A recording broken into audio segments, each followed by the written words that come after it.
Keeping Up with Jones, the Lonnie Jones podcast adventure, bonus material, The Dad Files. In looking for material to read, I found an old folder that contains every article that I ever wrote about being a dad. From the very first time we knew we were having a baby, all the way through the adult life of my daughter and now her own children. Oh, I always get letters from people who say, hey, when you preach, you talk about your children too much. Well, being a dad is one of the most awesome responsibilities and one of the greatest adventures I've ever had. I hope you'll enjoy The Dad Files.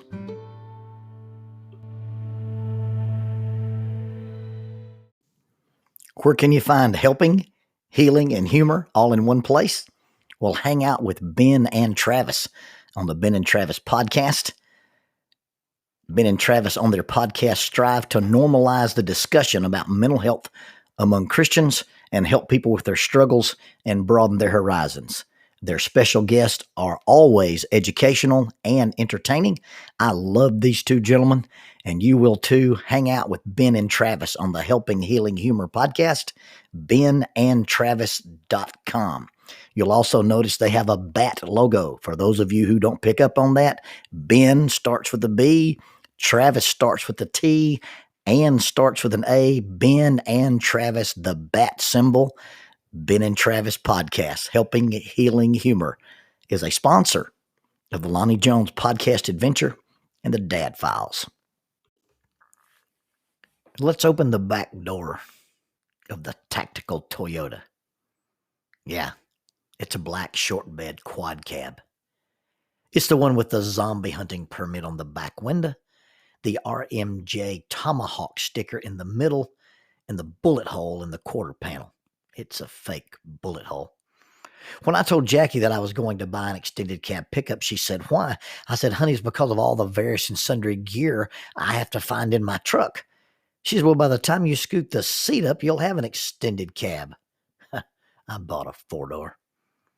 That was 264,000 miles ago. Now, as I'm recording this, it has 430,000 miles, but this is a throwback. So at 264,000 miles, earlier that morning, I had been invited to ride along with a local SWAT team as they served a warrant. That was all done, and so I went out for a 3-mile run. On my way back from the warrant and the run, I got a phone call. The caller asked me to stop in town and pick something up for them if it was convenient. Now let's open the back of my truck, the one with the Tomahawk logo and the zombie hunting permit sticker in the back. There's a pair of climbing shoes and a prusik cord hanging off the back seat. The driver's seat has a pouch as well as an equipment satchel behind it. The pouch has my red gun, the one I use in training, my training knife, an ASP expandable baton. The satchel has a camo raincoat, a camo boonie style hat, a regular pattern boonie style hat, cold weather gloves, toques, turtle fur and fleece, a pair of earplugs, and my shooting glasses. The RMJ Tactical Tomahawk is in its own case. In my toolbox, there's a length of rope. My fishing bow with an AMS reel and an arrow are in the back seat, as well as my body armor and my helmet. This is not soft body armor, but the big Ninja Turtle style body armor that the SWAT guys wear. And there are 2 medical bags. There's a bag for ropes, the one I carry when I'm with SWAT. I just attended the tactical medical thing a few years ago, and I also have a field jacket. I have an official Hidden Agenda chaplain's jacket and my kit for getting locked keys out of cars, and I also have a poncho. There's about 500 feet of rope in my toolbox. I've got a giant slingshot, a machete, my Navajo Vario harness, a Joe Spider climbing helmet, and today I've gone to town and picked up a wedding dress. in a bright pink bag hanging over my bow, and the train of the dress overlapping my tactical vest. I have a wedding dress in my truck. I have my daughter's wedding dress hanging in my truck. The little lady at the dress shop, maybe you've never met one of these creatures before. Take a cheerleader, a kindergarten teacher, 6 Red Bulls, 2 dozen Krispy Kremes, a graduate from Mrs. Howard's finishing school for women of finesse, charm, and irritation, and blend them together. Pour this 10 pounds of sugar in a 5-pound sack, and you have the ladies at the bridal shop. I'm a therapist and a police chaplain. I typically see people on the worst days of their lives.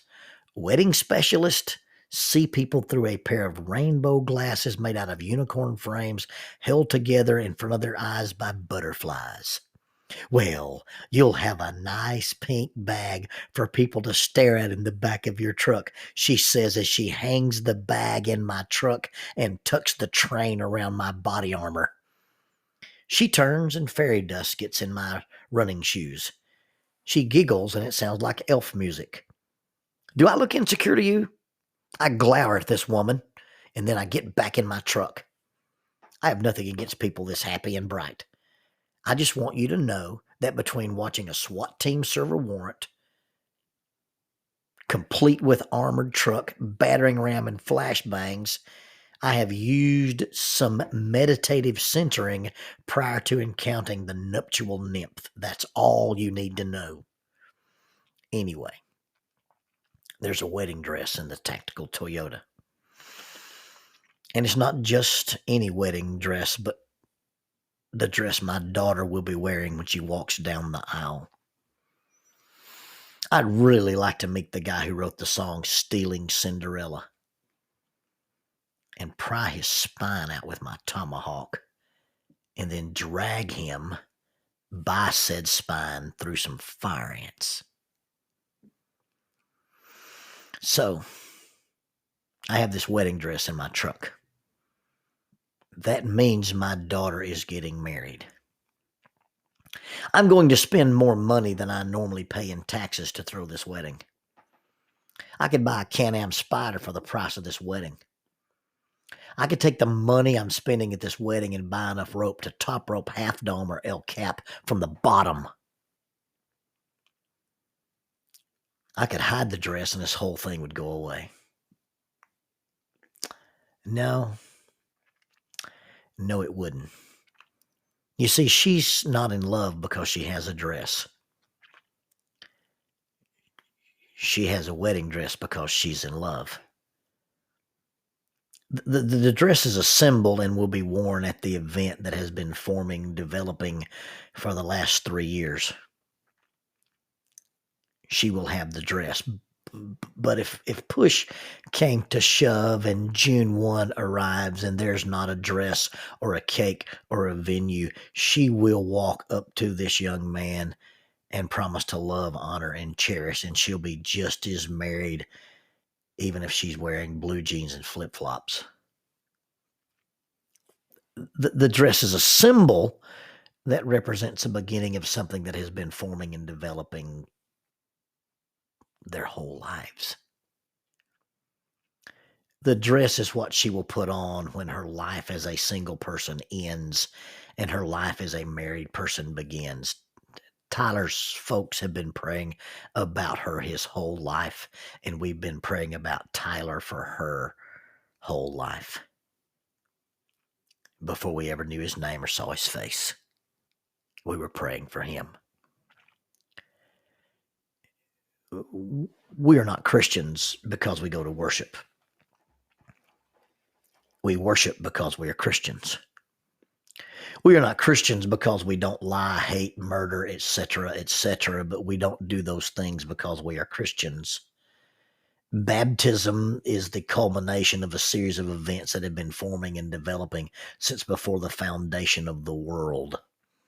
Salvation was planned for us, and when we learn that God loves us and we love Him back, we culminate that in leaving our old lives and starting our new life with and in Him. If we do not have a relationship with Him, if we merely don the trappings of Christianity, if we merely boast our own righteousness, if we think that because we have these practices, traditions, and doctrines that we are therefore Christians, we are as silly and as misguided as a dad who thinks that hiding a wedding dress changes anything.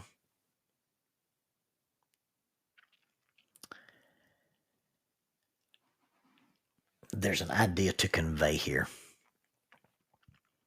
Rules are not as important as values. Ethics without a connection to Christ have an appearance of wisdom but are no value in restraining sinful indulgences. One more thing about the wedding dress. She can't have a stunt double on that day. It doesn't matter who walks down the aisle in that dress. Tyler will only be looking for her.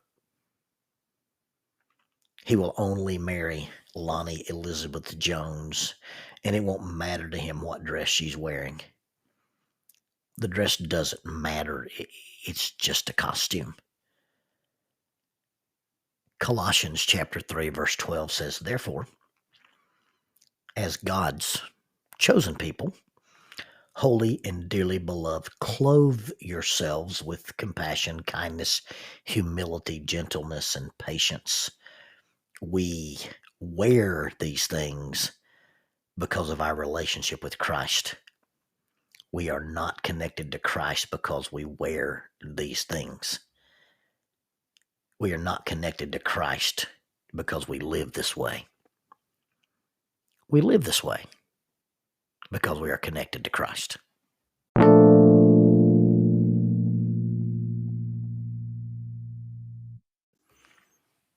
We were hidden from line of sight. Normally, in practice, and I've only ever made entries in practice, well, unless you count that thing Jim Goins and I did that night, we cleared the Sam's Club by ourselves. Normally, when entering a room, you get a tap or a hand placed on the shoulder. We were listening for a certain sound to initiate our action. The go signal would be a squeeze on my left biceps. I got the signal.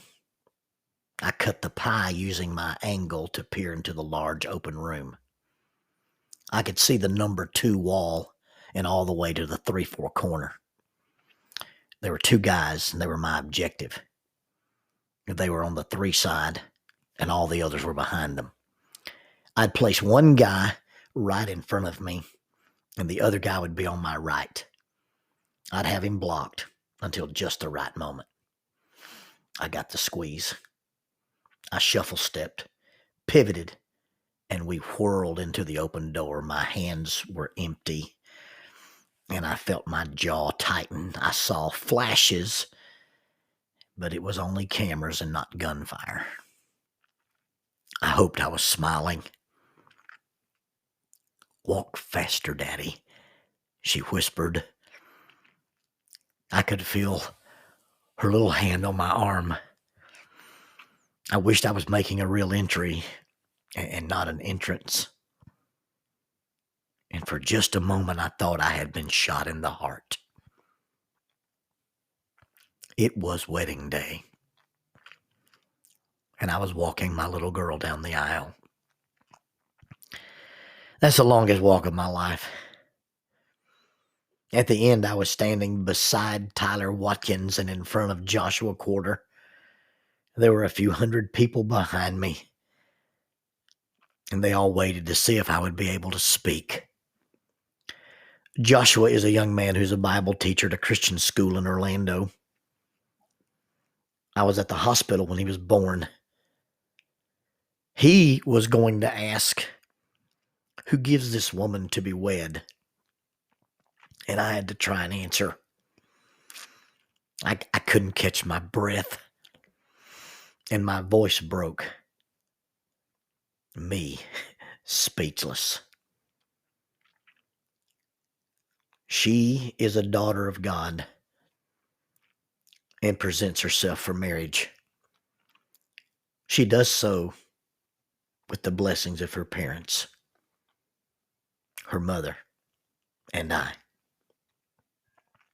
I took a step back, and she released my arm and took the hands of Tyler Watkins. She is now Mrs. Tyler Watkins, Lonnie Elizabeth Watkins. She's the only child I'll ever have. I released her. I gave her away. I let her go. It was what she wanted. I believe it was blessed by God. It was what we wanted, but my heart felt so strange. It was truly a thing of fairy tales, complete with a handsome prince and a beautiful princess and a room full of old knights who die for the little girl on that stage. That's me and Gerald and Troy and Paul and Pickle and Tim and Shane and Jerry, her pop and her papa. I did say a room full, but I only named a few. I gave her away to begin a life, and it still was heart-wrenching and beautiful at the same time. And now when I read, "For God so loved the world that he gave his only begotten Son," my heart really does stop. My heart really does break. He didn't give his child to a world that would love him, honor him, and cherish him. He didn't give his child to a loving embrace and a second family who loves him as much as his own family. He gave him to a cruel world run and ruined by sin. And they were going to murder him. And he gave him anyway. And there's nothing else to say after that. Either you get that or you don't. If you get it, if you really get it, you are a Christian. And if you don't, you won't ever be.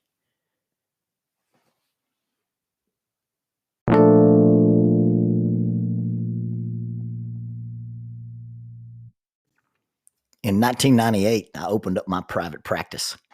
I moved to a little small office on South Memorial Parkway, and across the hall from my office was a absolutely charming Southern gentleman named Mr. Walt Bartee. He and his sister Ann ran Walt Bartee Coins and Bullion. This little shop was eventually taken over by their grandson, Jared Bentley. Jared is one of the most pleasant people you'll ever do business with. If you're interested in investing in gold or silver, call Walt Bartee Coins and Bullion, 256-883-9004, 256-883-9004, or use the 800 number, 1-800-608-6052. That's 1-800-608-6052.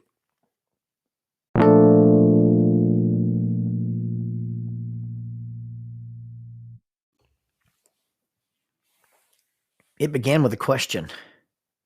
Dad, do you think you can do a series of watercolors using little forest animals? I began my drawing career trying to draw animals. I have a chipmunk I did in elementary school, and my mom still has the crayon-colored pencil rendering I did of Thumper from Bambi. The children's book I illustrated was mostly watercolors. When LB was born, I did a mural on her wall with little forest animals, bears, squirrels, a field mouse. So yeah, little forest animals are in my genre. So whoa, wait. She wants me to do little forest animals in her house.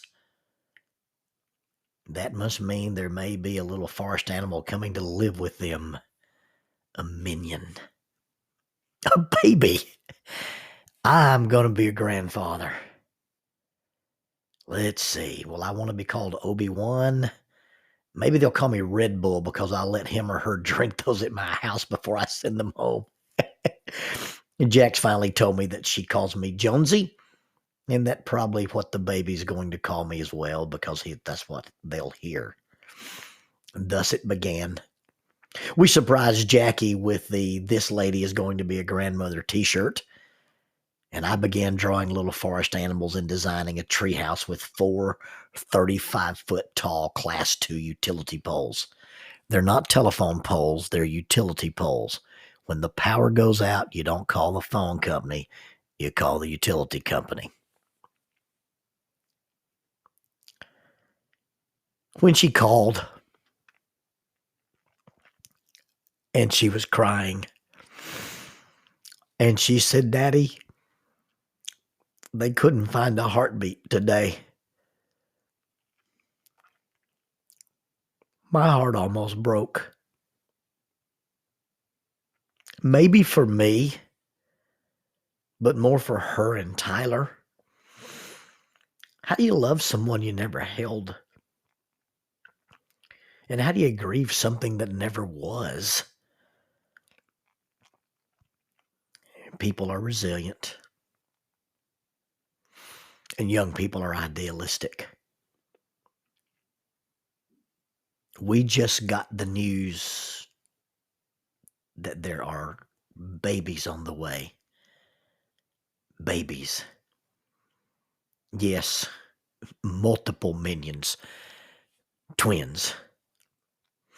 They waited for an all clear from the doctor before they started making announcements and sharing the news. I'm going to be a grandfather times 2.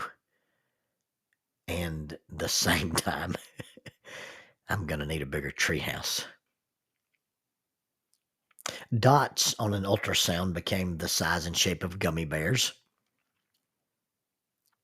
They grew as big as walnuts. And within another week, they were the size of limes.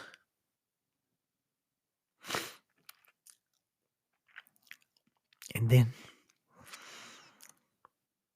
one was dead. I don't know if it was a little boy or a little girl. How do you love someone that was never born? How do you grieve a future you never lost because it didn't become that future? When life does not meet my expectations, it equals loss. And humans grieve all losses. I do not understand why people get cancer or die in car wrecks, get devastated by storms, are debilitated by injury, lose their memories, and why babies are not born. My first attempt to deal with that is that we live in a fallen world corrupted by sin. And as a result, our temporary time here is controlled by physics, nature, and the fragility inherent to human beings. Dying at any age is as natural as living to any age.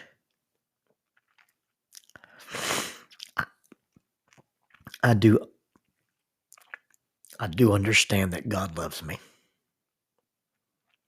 I do understand that before I was born, God loved me.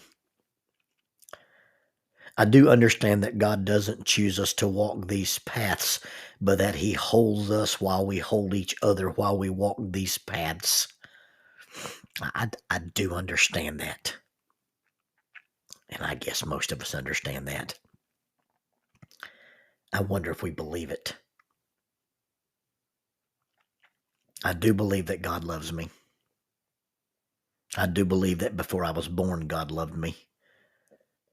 And I do believe that God doesn't choose us to walk these paths, but I believe he sustains us during these times. I hope, I hope to be a grandfather to this precious life still waiting to be born. I want to paint forest animals and walk through the forest and teach those wondering eyes all I know about those animals and where they live and how to find them. I want to climb in the treehouse and spend the night in the hammock. I hope to be a grandfather. But if the way this world turns doesn't allow that, I understand. I know. I believe I have a grandfather, and he loves me.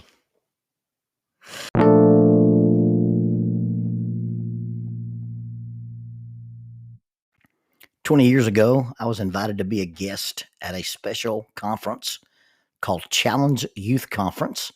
It's better known to most people as CYC. I've been a guest speaker there for the last 20 years and been privileged to work with their board. It's an annual event. It takes place in Dallas on Martin Luther King weekend, and it takes place in Pigeon Forge at the LeConte Center on the last weekend in February. This year, 2022, it will be January 14 through 16 at the Dallas Marriott in Las Colinas, Texas. It will happen February 25 through 27 at Pigeon Forge in the LeConte Center. The theme for 2022 is for me.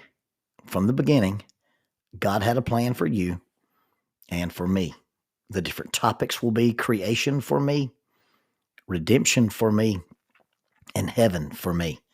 Some of your favorite teachers, along with Ben and Travis, and the Skits with a Truth guys, the SWAT team, will guide you through this spiritually equipping weekend.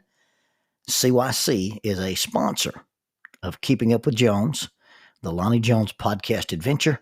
You may find out more information, 3 W's and a dot, cyconline.com, www.cyconline.com. They say he looks like me. I can't imagine how that perfect complexion, flawless fat cheeks, that little chin, and those dimples can remind anybody of me. He reminds me of God. Miracles, wonder, joy, pain. We lost 2 before he got here.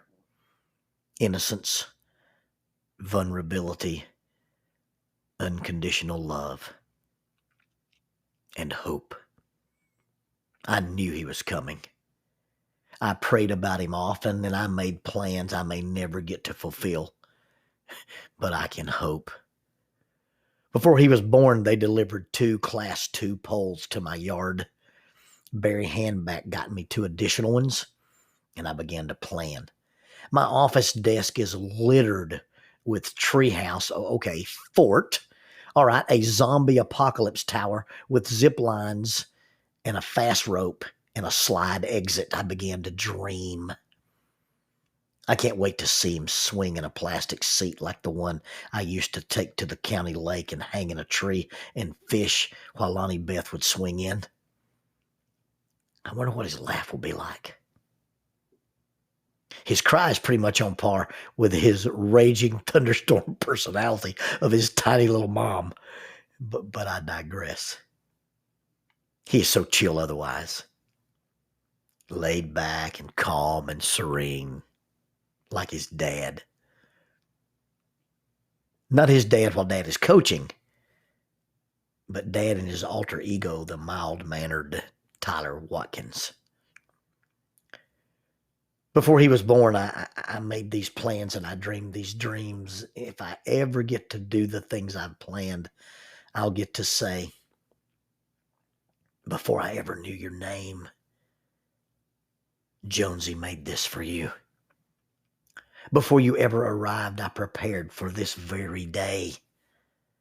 I started running again right after you came so I could chase you and run from you or carry you. I want to be able to do anything he asked me to do. I want to see the world through his new eyes. I want to wonder at his wonder when he finds new things to see and to taste and to hear and to smell. When he finds his feet, I want to show him the real forest animals and not just the paintings I did for his nursery. I want to be with him when he sees a deer and a fox and an owl and a skunk and a chipmunk for the first time. I want to hear him sing Jesus Loves Me and watch the foolish man's house go splash as Lonnie Beth used to sing it. I just want to be what a grandfather is meant to be. I want to be a blessing. I want to be kind and gentle. I want him to think I'm strong and smart and gentle and wise. I want him to know how much I love his mom and dad, his grandmother Angie, his grandfather Jerry, his grandpa Rick and grandma Lisa, and of course, his grandmother Jax. I want Jax and Jonesy to be two of his favorite words. Those are my plans. Before the foundation of the world, before the creation of the world, before God made the first Adam, A-D-A-M or A-T-O-M, our grandfather planned and designed and dreamed about a relationship with us. He wants us to be redeemed, forgiven, transformed, new, and wonder-filled, and wants us to know we are loved. Not because of the new things he has made, but because he has made us new. Those are your grandfather's plans for you.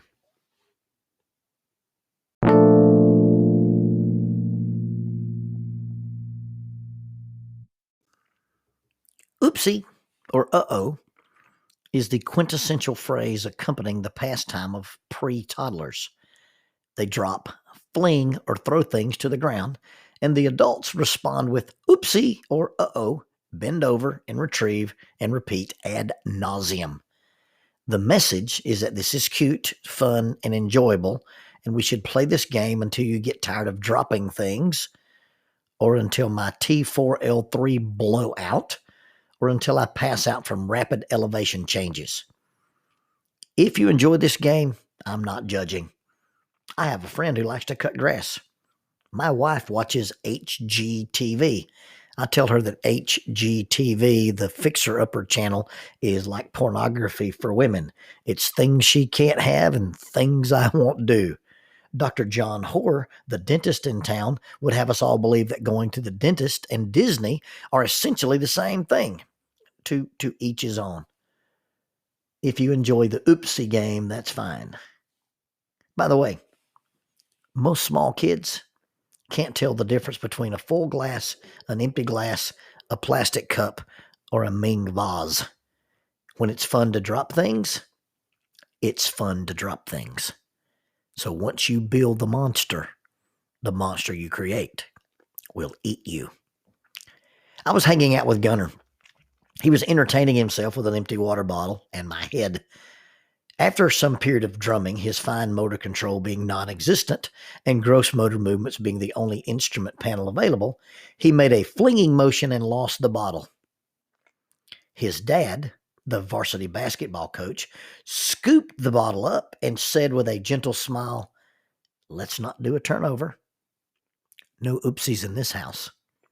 You lose control of your object. It's not funny. It's not fun. It's not cute or enjoyable. It's a turnover." I knew I liked this young man. Sin is not an oopsie or an uh-oh moment. It's not merely a slip or a bobble. It has serious effects on the outcome of our lives. But all too often, we treat it like fun or a funny thing. but it's a turnover. We give control to self or Satan, or we give control of ourselves to Satan. If we treat sin like a game, then we play it often.